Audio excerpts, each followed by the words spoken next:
My wife's affair led to threats and lies, but hidden cameras turned the tables. I fought back, protected my kids, and reclaimed my life. I'm 34, male, and up until recently, I thought I had a pretty straightforward life. I've been married for 8 years to a woman I thought I knew better than anyone. We have 2 kids under 5, a modest house, and I work long hours as a project manager for a construction company. I've worked hard to provide for my family, even if it meant I wasn't home as much as I'd like. But that's what being a husband and father meant to me, working hard for their future. Everything changed about 6 months ago.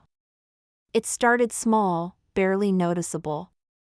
O was spending more time on her phone, laughing at messages she wouldn't show me, locking her screen whenever I walked by. At first I thought it was just harmless stuff, maybe talking to friends. But then she started going out more. She'd claimed she was heading out for girls' nights or to run errands, but she'd be gone for hours, sometimes all night. One night, she didn't come home until almost 2 a.m. I waited up, pacing the living room, trying not to let my thoughts spiral. When she walked through the door, I asked her where she'd been. I wasn't aggressive, just concerned. But she blew up at me, said I was smothering her, acting paranoid. I was taken aback. That's when she dropped the line that stuck with me.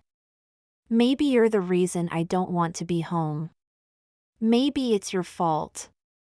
It was like a slap in the face. I work 60 hours a week to keep our family afloat, and she's telling me it's my fault she's never around? I swallowed my frustration, but the doubt had already started creeping in. Little things added up, the extra time spent getting ready before going out, the mysterious texts, the late nights. I wanted to believe she was just going through a phase, but deep down, I knew something was wrong. A couple of weeks later, I confronted her again. This time, I didn't hold back. I asked her point blank if there was someone else. Her reaction? Complete denial. She became even more defensive than before, accusing me of being controlling, paranoid, and insecure. She flipped the script on me, making me feel like I was the problem. But her words didn't match her actions. Something was off, and my gut wouldn't let it go. So one night after she went to bed, I did something I never thought I'd do. I checked her phone. It wasn't out of nowhere. I had reason to be suspicious, and I needed answers. Most of her messages were gone, deleted. But she'd left just enough behind. A half-erased text conversation with someone I didn't recognize. The tone of the text was flirty, too flirty for someone who's supposed to be married. I sat there staring at the screen, my heart pounding in my chest. I felt like I'd been hit by a truck. My wife was cheating on me. The realization slowly washed over me, mixing with anger and betrayal. I sat there for what felt like hours, running through every moment in the past few months, piecing together all the little signs I'd ignored. But the worst part wasn't even the affair. It was the fact that she'd been lying to my face, gaslighting me, making me feel like I was losing my mind. The next morning, I confronted her again. I told her I knew about the texts, that I had proof. She didn't even flinch. Instead, she doubled down, denied everything. She said I was crazy, that I had trust issues, that I was making things up, and then she hit me with something I'll never forget. If you keep pushing me like this, I'll tell everyone you've been abusive. Who do you think they'll believe? Me or you? I stood there, speechless. Abusive? I'd never touched her, never even raised my voice beyond normal arguments. And yet, here she was, threatening to paint me as some kind of monster. I realized then that she was capable of far worse than just infidelity. She was willing to destroy me, to lie and manipulate in ways I hadn't even imagined. That night, I didn't sleep. I couldn't. I kept hearing her words over and over again. She knew exactly how to weaponize her accusations. She knew that if she framed me for abuse, my reputation would be shattered, my job gone, and worse, she'd take the kids. I was terrified. It felt like my entire life was teetering on the edge of a cliff, and all it would take was one false accusation for everything to come crashing down. But then, in the middle of the night, I had an idea. I knew that if she ever followed through on her threat, I'd need proof. Something solid to protect myself. That's when I decided to install cameras. Nothing creepy. Just in the common areas of the house. The living room, kitchen, hallways. Places where any accusations of abuse could be proven false. I figured if she ever tried to frame me, I'd have evidence to show what really happened. For the next few weeks, I played along. I didn't let on that I knew what she was doing. I kept my head down, stayed calm, and waited. I didn't want to give her any reason to suspect what I was planning. And then, one night, it finally happened. We were arguing again. Nothing new at this point. I had stopped trying to get her to admit to the affair. There was no point. She'd just keep lying. But this time, she took it to another level. She started screaming at me, saying I was being aggressive, that I was scaring her. But I wasn't yelling. I wasn't even standing close to her. I knew what she was doing. She was setting the stage. And then, she threw herself against the wall, screaming at the top of her lungs, "Stop hitting me. Why are you hitting me?" I froze. I was nowhere near her. I hadn't laid a hand on her. But her performance was Oscar-worthy. The way she shrieked. The fake sobbing. It was horrifying. If anyone had been there to witness it, they'd have believed her in a heartbeat. And that's exactly what she wanted. She stormed off upstairs, crying loudly, locking herself in the bathroom. I stood in the living room, my heart pounding. This was it. She was going to call the cops, tell them I'd been violent. She was going to ruin my life. But then I remembered. The cameras. I pulled up the footage on my phone, my hands shaking. And there it was. Clear as day. Me, standing near the kitchen. Nowhere near her when she threw herself against the wall. The relief that washed over me was immense. But it was quickly replaced by anger. How could she do this? How far was she willing to go to destroy me? I didn't confront her right away. I needed a plan. I copied the footage, saved it in multiple places. My phone, the USB drive, even emailed it to myself for backup. I wasn't going to let her get away with this. But I knew I had to be smart. I couldn't just throw it in her face. I needed to hit her where it hurt. The next morning, I contacted a lawyer.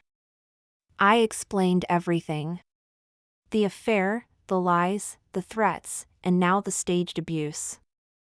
I showed him the footage, and he was floored. He said it was one of the clearest cases of manipulation he'd ever seen. We discussed my options. He said I had enough to file for divorce, and more importantly, to fight for full custody of the kids. Over the next few days, I gathered every piece of evidence I could.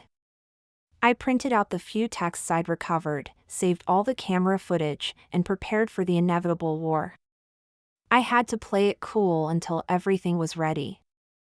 I still hadn't confronted her, still hadn't let her know I was onto her. I acted like everything was normal, like her threats didn't faze me. But inside, I was seething. And then the day came. I served her divorce papers. Her reaction was immediate. She was livid. She screamed at me, accusing me of trying to destroy her life, of abandoning our family.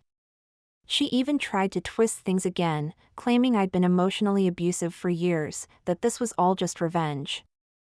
But I didn't engage. I stayed calm. I told her I had the footage and that I'd already spoken to my lawyer. I'll never forget the look on her face when I said that. For the first time, she looked scared. Really scared.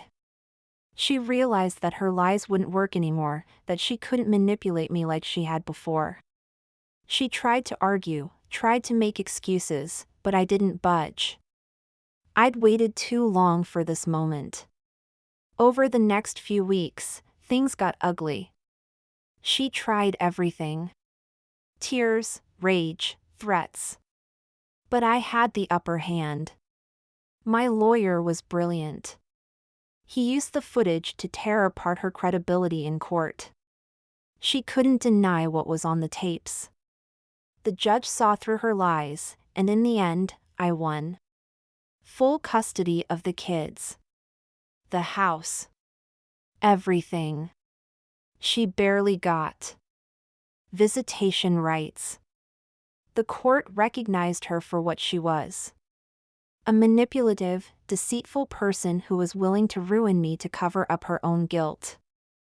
I wish I could say it felt good, but in reality, it was bittersweet. I didn't want it to come to this. I never wanted my marriage to end this way, but she left me no choice. It wasn't a victory I wanted, but a necessary one.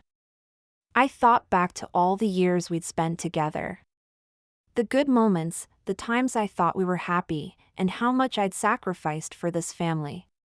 Now, I was looking at the remnants of a relationship that had been built on lies. In the courtroom, the final ruling came down, and while I knew I'd done the right thing, there was a hollowness inside me. A marriage doesn't just dissolve in a courtroom. It shatters in ways that are messy and painful. After the court case, things went quiet for a while. She stopped with the theatrics, no more screaming matches, no more threats, but I knew better than to think it was over. People like her don't just give up.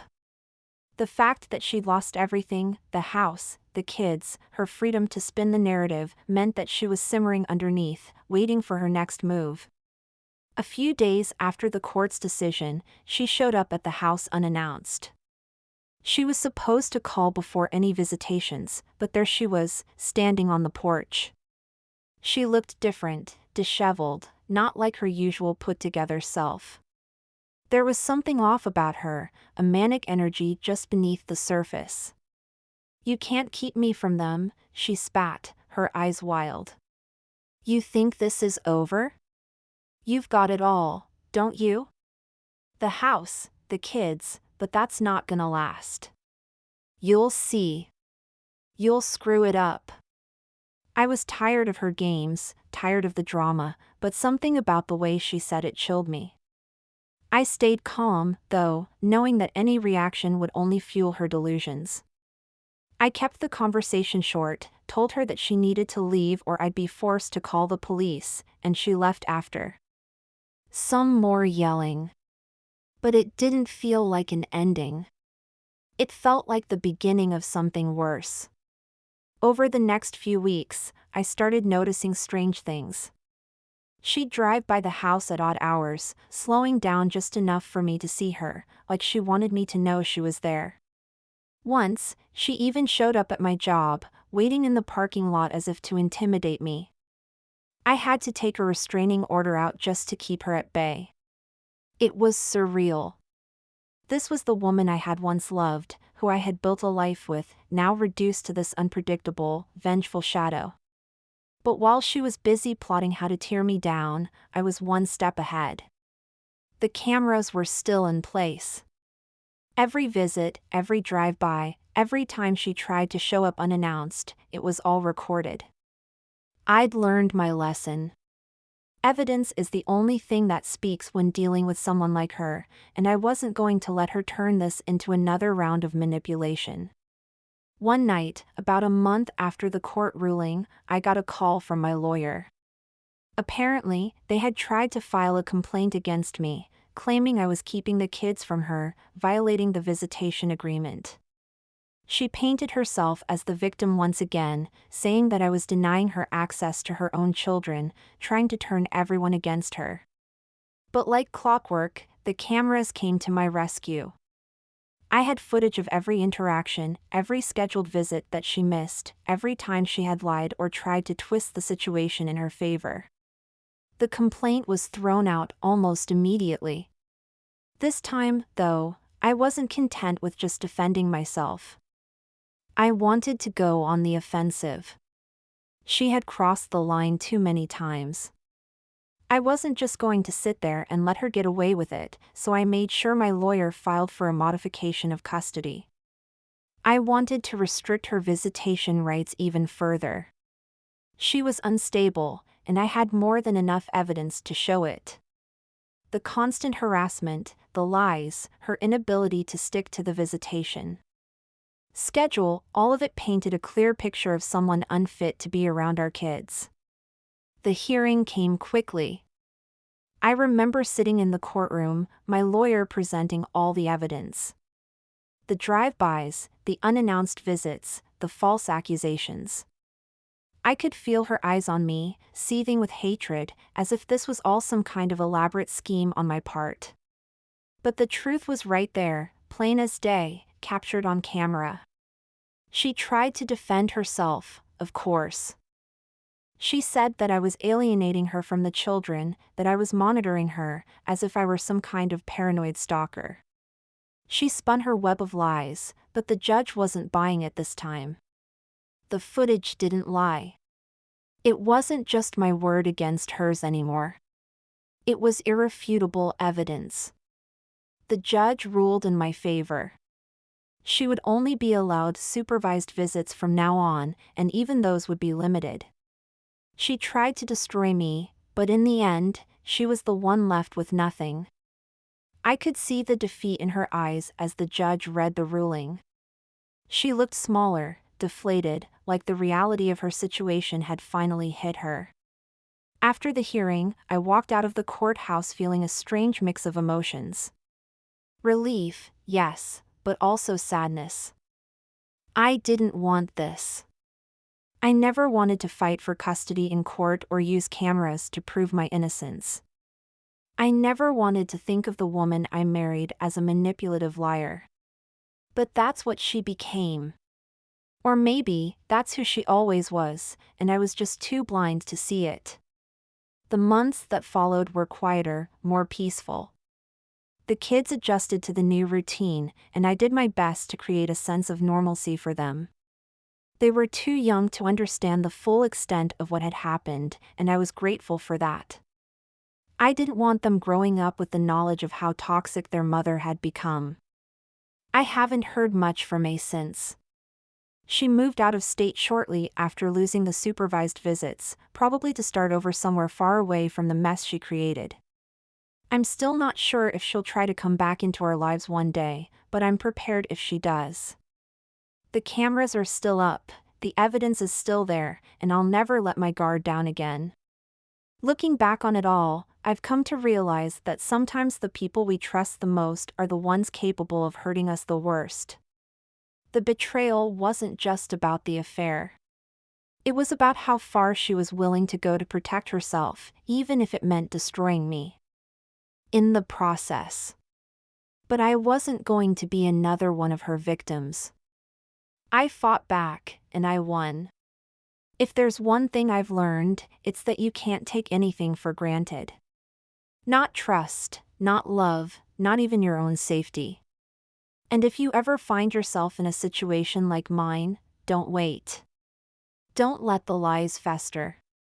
Protect yourself, get the evidence, get the facts, and be ready to defend yourself when the time comes. And hey, if you've stuck around this long, maybe hit that subscribe button. You never know when another wild chapter of life might unfold. It's been one hell of a ride so far.